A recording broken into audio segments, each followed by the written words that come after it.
Good morning and welcome again in main x study. और राजस्थान के संत और संप्रदाय से संबंधित अपना ये जो पाठ चल रहा है और इसमें हम आज बात करेंगे कृष्ण भक्त मीराबाई। और मीराबाई के बाद जो भी अपने राजस्थान में कृष्ण भक्त हुई हैं क्रमशः उनकी बात यहाँ आज करेंगे।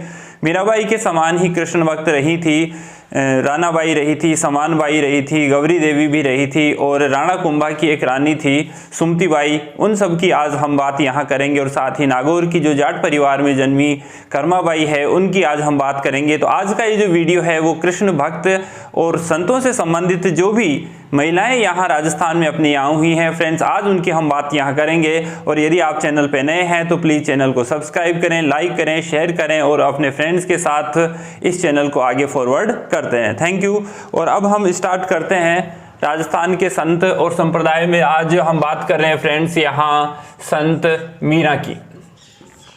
संत मीरा की यहाँ आज हम बात करेंगे और संत मीरा के बाद में जो भी और कृष्ण भक्त हुई हैं उन महिलाओं की आज हम बात यहाँ करते हैं। देखिए मीराबाई के संबंध में सबसे पहले हम चलते हैं जन्म के बारे में। मीरा यानी कि कहते हैं क्या, राजस्थान की राधा।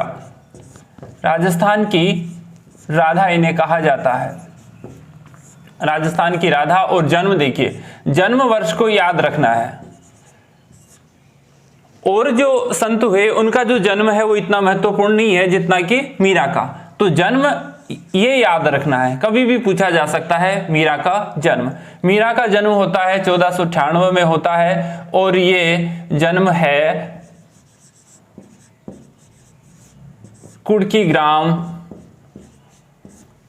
और एट प्रेजेंट में कुड़की गांव पड़ता है फ्रेंड्स पाली जिले में। इनके पिता का नाम देखिए, पिता रतन सिंह थे।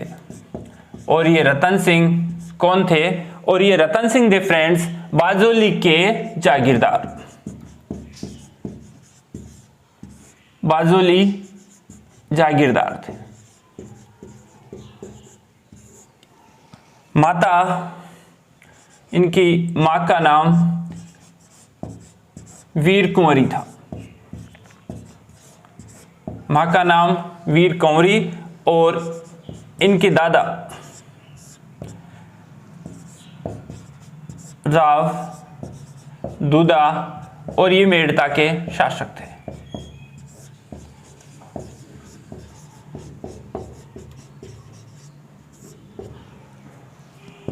ये तो यहां पर जब मीरा जन्मी तो उस समय जो भी मीरा के संपर्क में आया वो कृष्ण भक्ति से संबंधित था। तो इसी कारण जो मीरा है वो प्रारंभ से ही कृष्ण भक्ति की तरफ मुड़ गई थी। अब देखिए मीरा के बारे में, जन्म का नाम, मीरा के जन्म का नाम तो क्या था? मीरा के जन्म का नाम मिलता है हमें पेमल।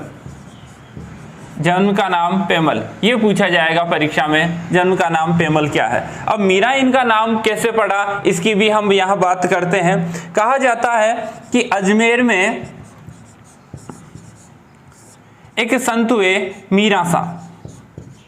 अजमेर में एक संत थे मीरा सा और इस संत के आशीर्वाद स्वरूप, मीरा सा के आशीर्वाद के कारण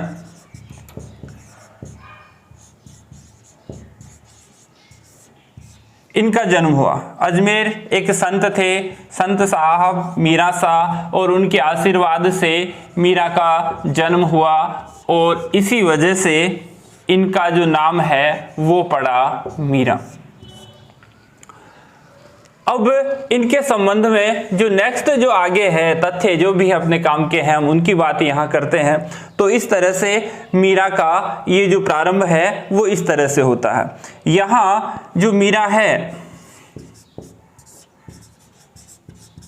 वो कृष्ण भक्ति की तरफ, विवाह से पहले ही कृष्ण भक्ति की ओर उन्मुख थी। कारण क्या था कि देखिए यहाँ इनके दादा ये भी कृष्ण भक्ति में उन्मुख थे और माँ जो है वीर कुंवरी, इन्होंने प्रारंभ में ही एक बार इनसे कहा था कि कृष्ण भक्ति की तरफ लीन रहो। तो क्या है, कृष्ण हमेशा आपकी बात सुनते हैं। तो इस तरह से मीरा कृष्ण भक्ति की ओर उन्मुख प्रारंभ से ही हो गई थी।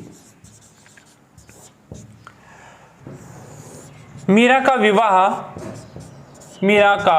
विवाह इनका जो विवाह है वो 1516 ईस्वी में हुआ और ये हुआ मेवाड़ के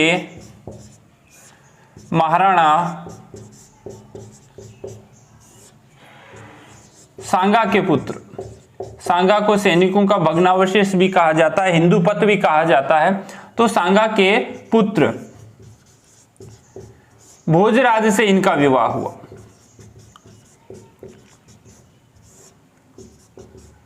भोजराज से विवाह हुआ, लेकिन विवाह के 7 वर्ष के पश्चात ही भोजराज का देहांत हो गया और मीरा विधवा हो गई। लेकिन इसके बाद जो मीरा का जो जीवन है वो थोड़ा सा कठिनाइयों में बीता और उनकी जो कठिनाइयां हैं वो अब हम आगे यहां देखते हैं। कौन सी कठिनाइयां थी, आगे इनकी बात हम यहां करते हैं। यहां रहते हुए मीरा ने गुरु बनाया और गुरु था संत रैदास। संत रैदास निर्गुण संप्रदाय से संबंधित है। संत रैदास का जो संबंध है वो निर्गुण से है, रामानंद के शिष्य हैं और यहां पर वो मीरा के पास आते जाते थे चित्तौड़ में। तो इस संत रैदास की अगर छतरी पूछी जाए, क्योंकि ये भी अपने संत संप्रदाय में आएगा, तो संत रैदास की जो छतरी है वो चित्तौड़गढ़ के किले में है। चित्तौड़गढ़ के किले में इसकी छतरी है। किसकी? संत रैदास की छतरी है। तो मीरा के गुरु संत रैदास थे, संत रैदास निर्गुण थे और रैदास की छतरी चित्तौड़ में आते जाते थे। तो यहाँ इनकी, अब इनके अगर बचपन के गुरु का नाम पूछा जाए, बचपन के गुरु जो इनको शिक्षा दीक्षा देते थे, अगर उसकी बात की जाए तो यहाँ पर इनके बचपन के गुरु का नाम था पंडित गजाधर। पंडित गजाधर इनके बचपन के गुरु का नाम था। अब आगे चलते हैं कि 7 वर्ष पश्चात, विवाह के 7 वर्ष पश्चात, 7 वर्ष बाद मीरा विधवा हो गई और मीरा का जो जीवन है वो कष्ट में बीतने लगा, कष्टमय हो गया। और इनका देवर था विक्रमादित्य पुत्र, विक्रमादित्य राणा सांगा का पुत्र। तो इस विक्रमादित्य ने मीरा को यातनाएं देना प्रारंभ किया, क्योंकि ये कृष्ण भक्ति में लीन रहती थी। तो इस विक्रमादित्य ने मीरा को यातनाएं और कष्ट देना प्रारंभ किया। सर्प भी भेजे और विष भी भेजा, अनेक प्रकार की यातनाएं विक्रमादित्य ने मीरा को दी ताकि वो कृष्ण भक्ति से हट जाए। और साधु संतों में जो उसका अधिकांश जीवन बीतता था फ्रेंड्स, वो जो जीवन है वो महल की 4 दीवारी के अंदर ही सीमित हो जाए। लेकिन इन सब बातों से परेशान एक दिन मीरा ने घर छोड़ दिया और यहाँ पर मीरा चली कहाँ?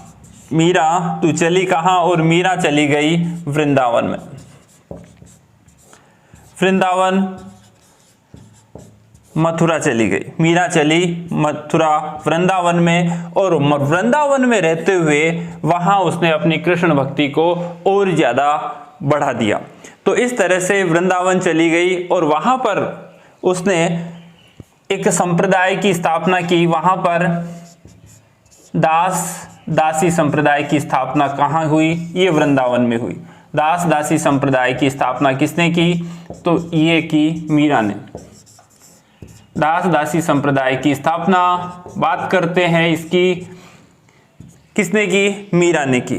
तो यहां पर मीरा ने दास दासी संप्रदाय की स्थापना की और साथ ही यहां पर रूप गोस्वामी से दीक्षा प्राप्त की। रूप गोस्वामी से दीक्षा प्राप्त की।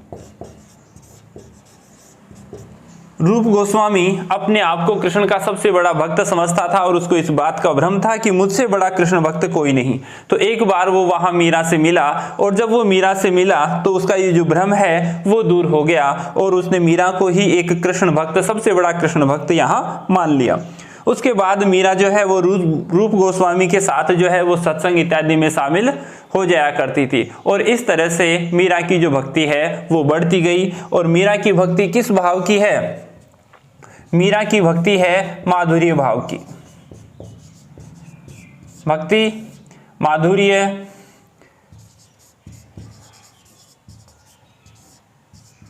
या कांता भाव की। प्रश्न ये आता है कि मीरा की भक्ति है किस तरह की है? माधुर्य भाव, कांता भाव की भक्ति मीरा की है। अब मीरा के संबंध में आगे जो तथ्य हैं उनकी हम बात यहां फ्रेंड्स और करते हैं। मीरा के विषय में अगला जो तथ्य देखिए, वहां से वृंदावन था। यहां अपन अभी कहां है? वृंदावन है, मथुरा में है। वृंदावन से चली आगे और वृंदावन से चली तो वृंदावन से चलते चलते अब आ गई मीरा द्वारिका, गुजरात में आ गई। यहां गुजरात में आ गई और यहां पर मेड़ता का शासक बना उसका भतीजा, मीरा का भतीजा। मेड़ता का शासक उसका भतीजा बना वीरमदेव। और बहुत समय पश्चात इस वीरमदेव को अपनी बुआ की याद आई। और वीरमदेव को बुआ उसकी कौन हुई? बुआ उसकी हुई मीरा। तो वीरमदेव को बुआ की अपनी याद आई और जब इसने पता लगाया कि मीरा इस समय कहाँ है तो उसे पता चला कि मीरा इस समय कहाँ बैठी है? द्वारिका, गुजरात में बैठी है। तो इस वीरम ने कुछ ब्राह्मणों को मीरा को लेने के लिए वहां भेजा। तो कुछ ब्राह्मण, इस वीरमदेव ने क्या किया? कुछ ब्राह्मणों को भेजा। किसको लाने के लिए? मीरा को लाने के लिए कुछ ब्राह्मणों को भेजा कि आप मेरी बुआ मीरा को लेके आइए। तो कुछ ब्राह्मण गए, द्वारिका गए और इन ब्राह्मणों ने मीरा के सामने एक शर्त ये रख दी कि हम आपको लेके ही चलेंगे, किसी भी स्थिति में आपको यहां नहीं छोड़ के जाएंगे। तो ऐसी स्थिति में मीरा के सामने असमंजस की स्थिति पैदा हो गई और ऐसी स्थिति में मीरा ने भगवान कृष्ण के सामने जाकर ये बात कही कि यदि मैं यहां से जाती हूं तो मेरी कृष्ण भक्ति पे लांछन लगता है, और यदि मैं यहां से नहीं जाती हूं तो ये जो ब्राह्मण हैं वो यहां अपनी खुद ही आह लीला जो है वो समाप्त कर लेंगे और मुझे इन ब्राह्मणों की हत्या का पाप लगेगा। तो भगवान श्री कृष्ण से ये विनती की कि कुछ ऐसा करिए कि दोनों काम सध जाएं, यानी कि इन ब्राह्मणों की हत्या का पाप भी मुझे नहीं लगे और मेरी कृष्ण भक्ति पर भी लांछन नहीं लगे। तो इस तरह से यहां पर इस जगह द्वारिका में रणछोड़ मंदिर है भगवान श्री कृष्ण का। तो इस रणछोड़ मंदिर में 1546 ईस्वी में मीरा मूर्ति में नृत्य करते हुए विलीन हो गई। और इस तरह से मीरा का जो जीवन है वो रणछोड़ स्थित द्वारिका में स्थित रणछोड़ मंदिर में समाप्त हो गया। अब मीरा की रचनाओं से संबंधित जो बात है वो हम यहां करते हैं कि मीरा की रचनाएं पहली रचना है सत्यभामानु रूसणो। ये इनकी एक रचना मिलती है। और दूसरी रचना है रुक्मणी मंगल। और एक तीसरी रचना जो इनकी निर्देशन में हुई थी लेकिन इन्होंने खुद नहीं की थी, निर्देशन में की थी और ये की थी रत्ना खाती ने की थी। निर्देशन में रत्ना खाती ने की और नाम था नरसिंह मायरो।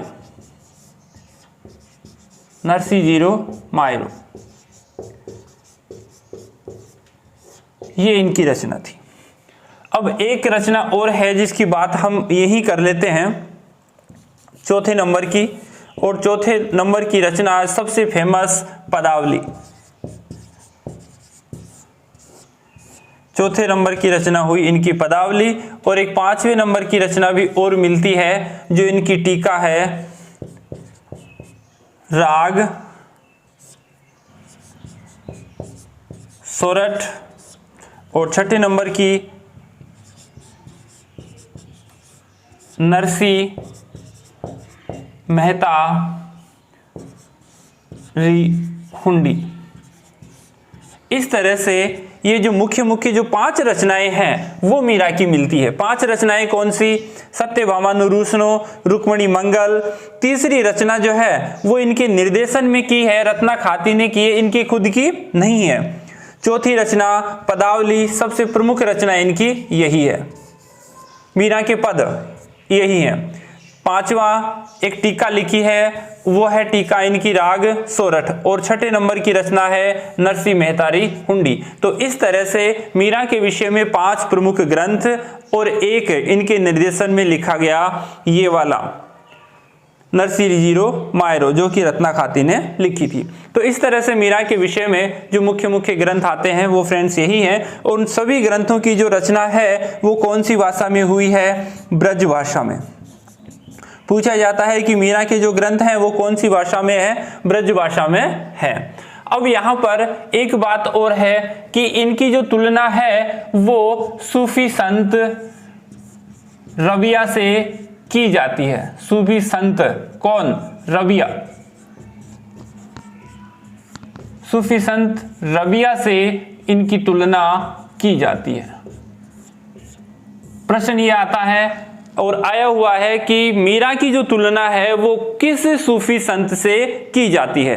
तो नाम आना चाहिए अपना कि इसकी जो तुलना है वो रबिया से की जाती है। अब जो मीरा के जो पद है, एक कथन इनके बारे में आता है कि मीरा के पद साहित्य की अमूल्य देन है। ये किसका कथन है? महादेवी वर्मा का है। मीरा के पद साहित्य की अमूल्य धरोहर है। मीरा के पद साहित्य की अमूल्य धरोहर है, तो यह कथन आता है महादेवी वर्मा का। एक बार ये प्रश्न पूछा गया है, महादेवी वर्मा ने कहा था कि मीरा के जो पद है वो साहित्य की अमूल्य धरोहर है। जो मीरा के जो भी इंपॉर्टेंट फैक्ट हैं वो अपने सामने यही निकल के आते। इनसे बाहर मीरा के विषय में जो प्रश्न बनेगा वो फ्रेंड्स ना के बराबर है। अब मीरा के आगे जो हम दूसरे जो संत हैं उनकी बात यहाँ करते हैं स्टेप वाइज स्टेप। मीरा के बाद में जो दूसरी कृष्ण भक्त है वो है गौरीबाई।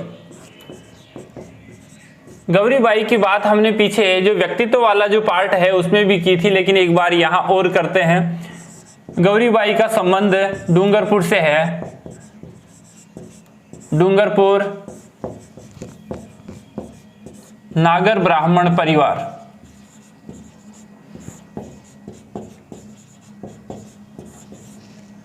डूंगरपुर के नागर ब्राह्मण परिवार में ये जन्मी और इनके विषय में एक फैक्ट आता है कि डूंगरपुर का शासक महारावल था शिव सिंह, और इस शिव सिंह ने इनके लिए एक कृष्ण का मंदिर बनवाया डूंगरपुर में ही। तो डूंगरपुर महारावल शिव सिंह ने एक कृष्ण मंदिर बनाया और उसका नाम हमें मिलता है बाल मुकुंद मंदिर। बाल मुकुंद मंदिर बनवाया और ये स्थित है डूंगरपुर में। बस इनके संबंध में यही है। और गौरीबाई को क्या कहा जाता है? वागड़ प्रदेश में है ये, तो इन्हें वागड़ की मीरा कहा जाता है। वागड़ की मीरा कौन है? गौरीबाई है। गौरीबाई के बाद तीसरी जो संत हैं वो लेते हैं राणाबाई। ये भी कृष्ण भक्त हैं और राणाबाई का जो संबंध है वो मारवाड़ नागौर से है। मारवाड़ के नागौर प्रदेश से हैं। आरबीएससी के अपने इस पाठ्यक्रम में जो कक्षा 10 की बुक है उसमें राणाबाई का जो है थोड़ा सा पार्ट है वो हमें मिलता है। इनका जो संबंध है वो मारवाड़ नागौर प्रदेश में है और ये एक जाट परिवार में जन्मी। जाट परिवार में इनका जन्म हुआ। पिता राम गोपाल और माँ गंगाबाई। ये भी क्या है, वृंदावन गई, ये भी वृंदावन गई और वहां कृष्ण भक्ति में लीन रही। वह वृंदावन से कृष्ण की मूर्ति ये लाई और हरनावा गांव जहां इनका जन्म हुआ था, इस हरनावा गांव नागौर में स्थापित की।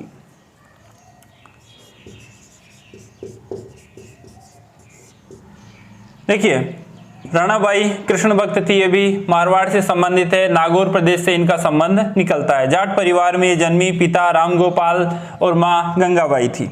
ये भी मीरा की तरह वृंदावन चली गई, वहां कृष्ण भक्ति में लीन रही और वहां से एक कृष्ण, राधा कृष्ण की वो मूर्ति लाई और जहां इनका जन्म हुआ था राणाबाई का, हरनावा गांव नागौर में, इस हरनावा गांव नागौर में वो मूर्ति स्थापित की और इस तरह से 66 वर्ष की अवस्था में जीवित समाधि ले ली।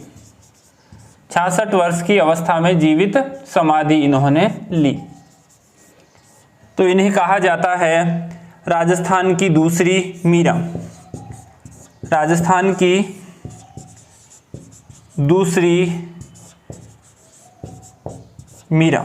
सीधा प्रश्न अपने ये आएगा कि राजस्थान की दूसरी मीरा किसे कहा जाता है, तो अपना आंसर ठोक के देना है कि राजस्थान की दूसरी मीरा कहा जाता है राणाबाई को। चौथी राणा कुंभा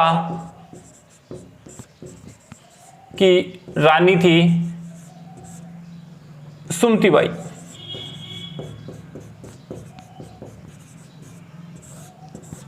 वेरी मोस्ट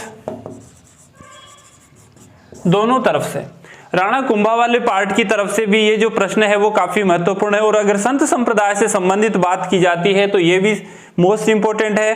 और यदि किले से संबंधित यदि बात की जाती है, किले के जो इंटीरियर महल इत्यादि हैं उनसे अगर पार्ट की बात करें तो भी ये प्रश्न जो अपना है वो काफी इंपॉर्टेंट है। तो यहां पर राणा कुंभा ने जो कुंभलगढ़ महल है, कुंभलगढ़ जो किला है, कुंभलगढ़ किला, और ये पड़ता है राजसमंद में।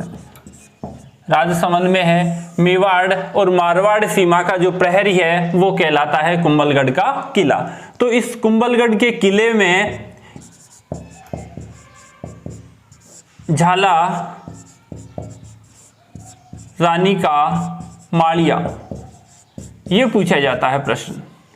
झाला रानी का मालिया ये कहाँ स्थित है, तो ये झाना रानी का जो मालिया है वो इसी सुमतीबाई का मंदिर है, यानी कि इसका ये महल है और यहाँ रहते हुए ये कृष्ण भक्ति में लीन रहती थी, कृष्ण भक्ति में लीन रहती थी। तो प्रश्न ये सीधा पूछा जाता है कि राणा कुंभा की जो कौन सी रानी है वो कृष्ण भक्त थी, तो अपना आंसर आना चाहिए कि सुमतीबाई।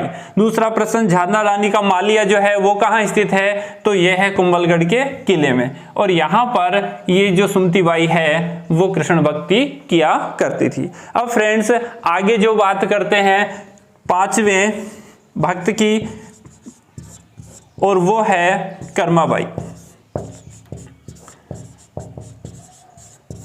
लोक मान्यताओं के अनुसार कर्माबाई का जो संबंध है वो नागौर में जाट परिवार से है।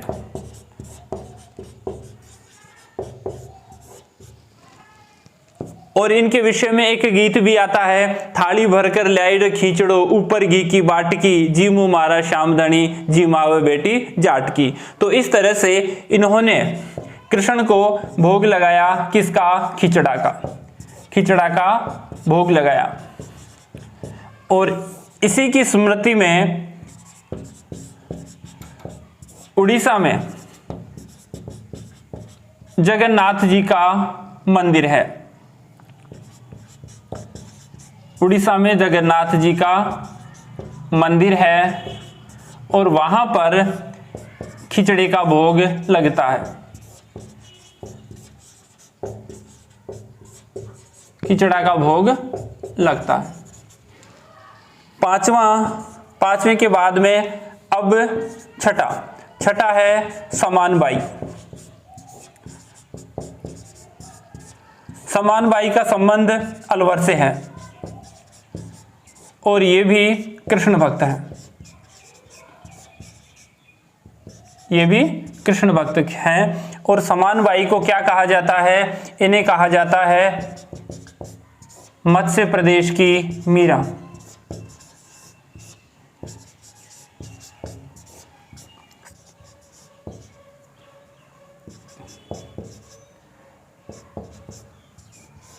कव्यदान उनकी ये पुत्री है, इनका विवाह अलवर में हुआ था और इन्होंने पूरे जीवन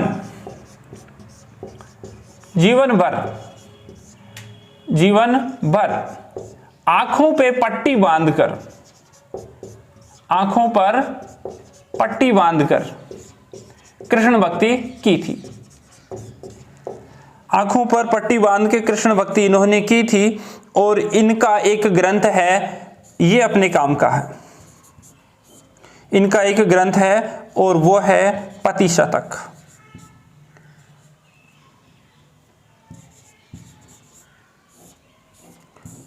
ये समान बाई का एक ग्रंथ है।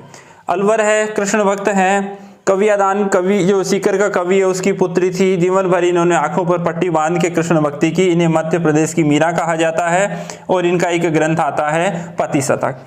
ठीक है फ्रेंड्स, अब राजस्थान के जो भी अपने कृष्ण भक्त और संत जो हैं, और खासकर आज वाले इस पार्ट में हमने महिलाओं की ही बात की है, तो इनसे संबंधित जो मुख्य तथ्य हैं एग्जाम के अपने लायक जो हैं वो इनसे बाहर नहीं जाने फ्रेंड्स। तो यदि आप चैनल पे नए हैं तो हमारे मीनएक्स स्टडी चैनल को सब्सक्राइब करें, शेयर करें और अपने फ्रेंड्स के साथ इसे और ज्यादा शेयर करें और ज्यादा इसे आगे बढ़ाएं ताकि हम मोटिवेट हों और अच्छे कंटेंट या अच्छे टॉपिक पे अपने वीडियोस बनाते रहें। थैंक यू, कीप वॉचिंग मीनएक्स स्टडी।